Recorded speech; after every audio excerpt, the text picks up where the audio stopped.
같이 기도함으로 새벽기도 시작합니다. 부활절을 지나 하나님의 아들의 부활의 역사를 경험하며 우리도 그 부활의 첫 열매 되신 예수 그리스도의 뒤를 따라 부활의 역사를 맛보는 하나님의 자녀가 됨을 믿습니다.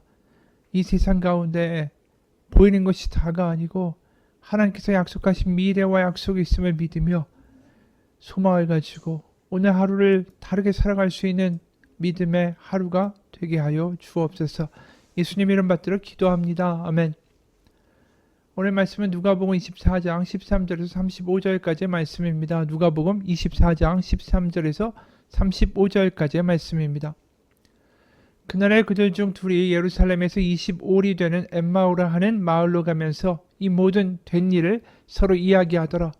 그들이 서로 이야기하며 문의할 때에 예수께서 가까이 이르러 그들과 동행하시나 그들의 눈이 가리어져서 그인 줄 알아보지 못하거늘 예수께서 이르시되 너희가 길 가면서 서로 주고받고 하는 이야기가 무엇이냐 하시니 두 사람이 슬픈 빛을 띠고 머물러 서더라. 그 한 사람이 글로바라 하는 자가 대답하여 이르되 당신이 예루살렘에 체류하면서도 요즘 거기서 된 일을 혼자만 알지 못하느냐. 이르시되 무슨 일이냐. 이르되 나사렛 예수의 일이니 그는 하나님과 모든 백성 앞에서 말과 일에 능하신 선지자이거늘 우리 대제사장들과 관리들이 사형 판결에 넘겨주어 십자가에 못 박았느니라. 우리는 이 사람이 이스라엘을 속량할 자라고 바랐노라. 이뿐 아니라 일이 일어난 지가 사흘째요. 또한 우리 중에 어떤 여자들이 우리로 놀라게 하였으니 이는 그들이 새벽에 무덤에 갔다가 그의 시체는 보지 못하고 와서 그가 살아나셨다 하는 천사의 나타남을 보았다 함이라. 또 우리와 함께 한 자 중에 두어 사람이 무덤에 가 과연 여자들이 말한 바와 같음을 보았으나 예수는 보지 못하였느니라 하거늘 이르시되 미련하고 선지자들이 말한 모든 것을 마음에 더디 믿는 자들이여 그리스도가 이런 고난을 받고 자기의 영광에 들어가야 할 것이 아니냐 하시고 이에 모세와 모든 선지자의 글로 시작하여 모든 성경에 쓴 바 자기에 관한 것을 자세히 설명하시니라. 그들이 가는 마을에 가까이 가며 예수는 더 가려 하는 것 같이 하시니 그들이 강권하여 이르되 우리와 함께 유하사이다. 때가 저물어 가고 날이 이미 기울었나이다 하니 이에 그들과 함께 유하로 들어가시니라. 그들과 함께 음식 잡수실 때에 떡을 가지사 축사하시고 떼어 그들에게 주시니 그들의 눈이 밝아져 그인 줄 알아보더니 예수는 그들에게 보이지 아니하시는지라. 그들이 서로 말하되 길에서 우리에게 말씀하시고 우리에게 성경을 풀어주실 때 우리 속에서 마음이 뜨겁지 아니하더냐 하고 곧 그때로 일어나 예루살렘에 돌아가 보니 11제자 및 그들과 함께 한 자들이 모여 있어 말하기를 주께서 과연 살아나시고 시몬에게 보이셨다 하는지라. 두 사람도 길에서 된 일과 예수께서 떡을 떼심으로 자기들에게 알려지신 것을 말하더라. 아멘. 부활하신 주님은 엠마오로 가던 두 제자를 만나 주시죠. 그리고 이들은 부활하신 예수님을 알아보지 못합니다. 부활도 믿지 못하죠. 이들이 이렇게 말합니다. 16절 그들의 눈이 가리어져서 그인 줄 알아보지 못하거늘 예수께서 이르시되 너희가 길 가면서 서로 주고받고 하는 이야기가 무엇이냐 하시니 두 사람이 슬픈 빛을 띠고 머물러 서더라. 그 한 사람이 글로바라 하는 자가 대답하여 이르되 당신이 예루살렘에 체류하면서도 요즘 거기서 된 일을 혼자만 알지 못하느냐. 그는 예수님을 전혀 알아보지 못하죠. 그러면서 그 예수님의 죽음의 사건을 이와 같이 이야기합니다. 19절에 하나님과 모든 백성 앞에서 말과 일에 능하신 선지자이거늘 대제사장들과 관리들이 십자가에 못 박았다. 21절에 우리는 이 사람이 이스라엘을 속량할 자라고 바랐노라. 그런데 22절에 또한 우리 중에 어떤 여자들이 우리로 놀라게 하였으니 이는 그들이 새벽에 무덤에 갔다가 그의 시체는 보지 못하고 와서 그가 살아나셨다 하는 천사들의 나타남을 보았다 함이라. 그들이 예수님이 선지자임을 분명하게 믿었습니다. 하지만 죽었다라고 믿는 거죠.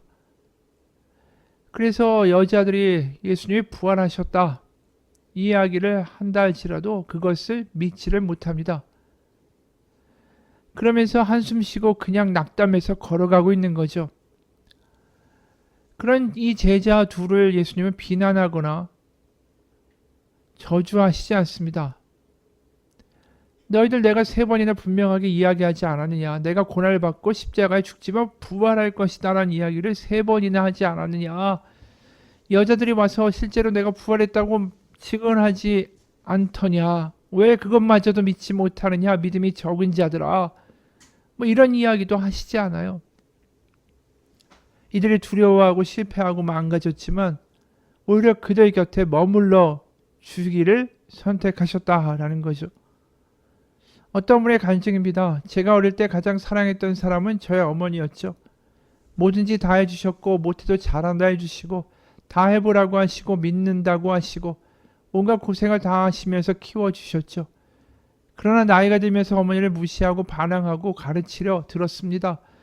그러다가 중학교 시절 큰 잘못을 저질러서 어머니가 학교에 불려 오셔야 할 일이 생겼죠. 학생 주임 선생님께 빌다시피 하시며 모욕적인 말을 많이 들으셨습니다. 다 끝나고 집으로 가는 길에 어머니는 한마디도 안 하고 걸어가셨죠. 제가 머쓱해서 엄마 미안해라고 말했습니다. 그때 어머니는 너희 선생님 정말 이상하시더라. 태연이를 아주 나쁜 아이로 알더라고. 이런저런 이야기를 하길래 그냥 다른 생각하다가 나왔어. 우리 아들이 이렇게 착한데 그렇지? 라고 말씀하셨습니다. 그때 제 마음에 우리 엄마는 역시 무식해서 모르는구나 했을까요? 아닙니다. 그랬다면 사람도 아니죠. 어머니의 사랑이 저에게는 강력한 권위가 되었습니다. 제 마음에 어머니께서 원하시고 말씀하시는 것들을 다 해드리고 싶은 마음이 정말 강하게 솟구쳤습니다. 그래서 저는 어두운 길에서 빠져나올 수가 있었죠. 세상은 나를 외면하고 버리려 할 때 바보같이 보이는 어머니의 사랑이 저를 보호해 주었고 다시 일어서게 해주었습니다. 어떻게 보면 이 두 제자도 바보 같죠. 예수님의 이야기도 들리지 않고 세상 가운데 이제 모든 것을 포기하고 예수의 잔당이 되어 그저 도망가는 신세로 살아가는 그러한 모습. 그런 바보같이 보이는 제자들 곁에 끝까지 머물러 주시는 예수님의 모습.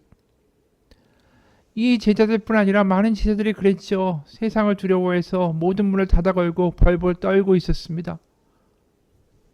그리고 그들은 예수님을 배신한 자신들의 모습을 보면서 자신의 인생과 자신들의 꿈도 역시 다 무너졌다라고 자탄하고 있었죠. 못난 사람들이었습니다. 그들에게 무슨 기대를 걸겠습니까? 예수님을 3년이나 곁에서 모셨고 많은 기적을 보았고 심지어 나사로가 죽었다가 부활하는 것까지 보았던 사람들입니다. 그런데도 예수님의 부활을 전혀 믿지 못하죠. 그런데도 그들 곁에 지금 머물러 주시고 27절에는 이에 모세와 모든 선지자의 글로 시작하여 모든 성경에 쓴 바 자기에 관한 것을 자세히 설명하시니라. 모든 것을 성경으로 다시 한번 풀어서 알려주시죠. 알아들을 때까지. 그리고 28절에 그들이 가는 마을에 가까이 가면 예수는 더 가려 하는 것 같이 하시니 그제서야 그들의 강권하여 이르되 우리와 함께 유하사이다. 때가 저물어 가고 날이 이미 기울었나이다 하니 이에 그들과 함께 유하러 들어가시니라.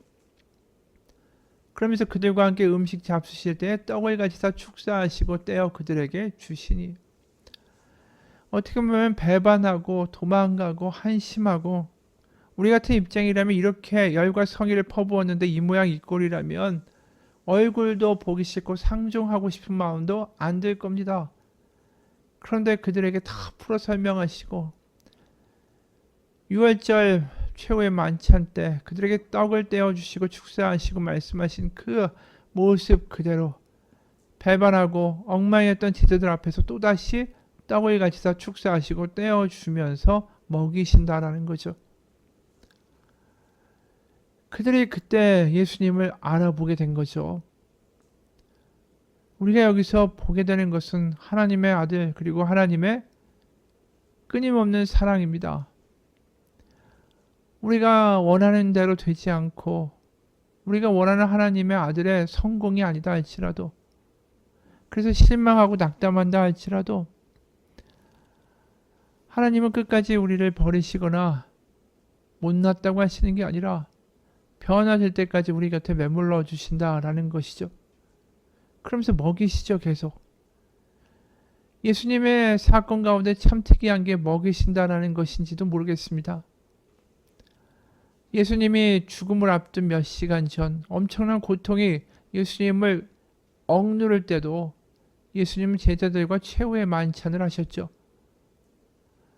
그리고 부활하신 다음에 그 못난 베드로, 3번이나 예수님을 부인한 베드로, 그리고 다른 제자들에게 물고기를 가져오라 하셔서 그 숯불 위에 떡과 물고기를 구워서 먹이시죠. 오늘도 이 못난 2제자에게 떡을 떼어서 축사하시고 그들에게 먹여주십니다. 이게 하나님의 아들의 은혜인 거죠. 어느 분의 글입니다. 평생 쌀농사만 짓던 어머니가 돌아가시지 10년이 됐죠. 어머니와 함께 고향을 지켰던 오빠가 지금도 쌀농사를 짓고 있습니다. 덕분에 저희 가족은 매년 추수가 끝나면 윤기 흐르는 햅쌀을 받아서 잘 먹고 있죠. 분명 오빠가 보내준 쌀이지만 그 쌀 부대를 보면 저는 언제나 어머니의 목소리가 들리는 것 같습니다. 밥은 먹었니? 고등학교를 졸업하고 고향을 떠나 어찌어찌 살아보겠다는 막내딸이 눈에 늘 밟히셨는지 어머니는 전화통화를 할 때마다 제게 밥을 먹으니? 라고 항상 물어보셨습니다. 그 짧은 한마디에 얼마나 많은 의미가 담겨 있었는지 저는 2명의 아이 엄마가 된 후에야 알게 됐죠. 배고 앓고 다니지는 않지, 어디 아픈 데는 없어, 하는 일이 힘들지는 않고 사랑한다. 모든 그 말들이 밥 먹었니? 라는 말에 담겨 있었다라는 걸. 그리고 저 또한 아이들에게 똑같이 전화로 안부를 묻습니다. 밥 먹었니? 오늘따라 사랑한다는 말에 밥 먹었냐고 늘 말씀하시던 어머니가 정말 그립습니다. 이게 그분의 글이에요. 예수님과 함께 밥을 먹고 떡을 먹으면서 그들은 유월절의 만찬의 식사가 떠올랐을 거고 죽음과 십자가를 앞두고도 그렇게 그들을 먹여주시고 그들에게 잔을 주시는 예수님, 그 예수님이 얼마나 자신들을 사랑했는가를 뼈저리게 알게 되겠죠. 그래서 예수님과 함께 식사할 때마다 그들이 떠올리는 것은 유월절 만찬일 겁니다. 우리를 이렇게 사랑하시는구나. 우리가 이렇게 엉망이라도 그 사랑이 그들이 예수님과 함께 어떠한 상황이라도 걸어가고 동행하고 예수님을 죽인 그 사람들 앞에서도 당당하게 난 예수님을 믿는다라고 말하게 된 원동력이 아닐까요? 바로 그 사랑. 그래서 이미 이야기한 대로 요한복음 20장에서 제자들에게 호숫가에서 미리 식사를 준비하시고 부르시죠. 조반을 먹으라, 같이 먹자. 비난하지도 않고 책임도 묻지 않고 그저 그 곁에 머물러 주시면서 그냥 자 먹자. 배고프지? 이 말 한마디에 제자들은 음식을 먹으면서도 눈물 범벅이었을 겁니다. 내가 겁쟁이고 내가 정말 못난이고 바보였다라고. 오늘 이렇게 2 제자에게도 먹이시고 또 우리가 보면 이 제자들에게만 먹이신 것은 아니죠. 오병이어의 사건도 마찬가지죠. 배고프고 굶주리고 눌린 이들을 먹이시면서 이렇게 말씀하셨어요. 요한복음 6장 35절 예수께서 이르시되 나는 생명의 떡이니 내게 오는 자는 결코 추리지 아니할 것이요 나를 믿는 자는 영원히 목마르지 아니하리라. 예수님은 지금도 먹이신다라는 거죠. 47절에 진실로 진실로 너에게 이르노니 믿는 자는 영생을 가졌나니 내가 곧 생명의 떡이니라. 나는 하늘에서 내려온 살아있는 떡이니 사람이 이 떡을 먹으면 영생하리라. 내가 줄 떡은 곧 세상의 생명을 위한 내 살이라 하시니라. 오로지 먹이신다, 생명이다, 이 말뿐이에요. 그게 예수님이 이 땅 가운데 오셔서 우리 가운데 하신 일이죠. 우리를 먹이시고 생명을 주시고 다시 우리의 눈을 열게 하시고 그래서 눈에 보이는 것이 다가 아니라 하나님의 나라가 있음을, 그래서 예수님과 함께 그 아버지 집으로 돌아가는 자녀가 되기를 사랑으로 우리 가운데 말씀하고 계신 거죠. 스펄전 목사님이 이런 글을 썼습니다. 하늘을 바라보는 가장 밝은 눈도 때로는 가리워져서 내면의 진실한 기쁨을 보지 못할 때가 있다. 그러니 때로 당신의 볼이 슬픔의 눈물로 축축하게 젖어도 낙심하지 말라. 알 수 없는 슬픔으로 괴로울 때도 예수께서 가까이 다가오고 계신다. 부활하신 주 예수 그리스도께서는 엠마오로 가는 두 제자에게 오셨다. 그리고 그들의 슬픔을 씻어주기 위해 약 10km나 되는 길을 동행해 주셨다. 그러므로 슬픔이 닥칠 때 주께서 당신을 버린 것이라 생각하지 말라. 오히려 슬픔으로 인해 주께서 당신에게 오실 것이다. 젖먹이의 울음이 엄마의 발걸음을 재촉하듯이 당신의 슬픔은 주님의 찾아오심을 재촉한다. 그분께서는 당신의 신음소리를 들으시며 당신의 눈물을 자기의 병에 담으신다. 그분께서는 모든 위로의 하나님으로 찾아오실 것이다. 오늘 부활하신 다음에도 여전히 먹이시는 주님, 그 사랑으로 그들이 실패자나 패배자나 고아나 거지로 그 인생이 끝나지 않을 것을 알려주시죠. 부활하신 주님은 지금 우리와도 함께 계십니다. 여전히 우리에게 먹이시기 원하시고 살리기 원하시고 생명 주기 원하십니다. 우리가 아무리 못나도 말입니다. 그래서 우리는 그저 주님 품 안에서 올 수밖에 없는 겁니다. 같이 기도하겠습니다. 부활하신 예수님이 하시는 일들을 봅니다. 꾸짖거나 책망하거나 믿음이 없다 하시지 않고 기다려주시고 먹이시고 끝까지 생명 주기 위하여 우리를 떠나시지 아니하는 주님을 봅니다. 우리의 믿음이 연약하고 세상의 풍파와 어려운 가운데 흔들리지만 그래도 주님을 향하여 우리의 마음을 드릴 때 그곳에서 기다리다 우리에게 생명의 떡을 주시고 다시 한번 살리기 원하시는 주님을 만나고 그분과 동행하는 우리의 부활절 이후의 삶이 되게 하여 주옵소서. 예수님 이름 받들어 기도합니다. 아멘.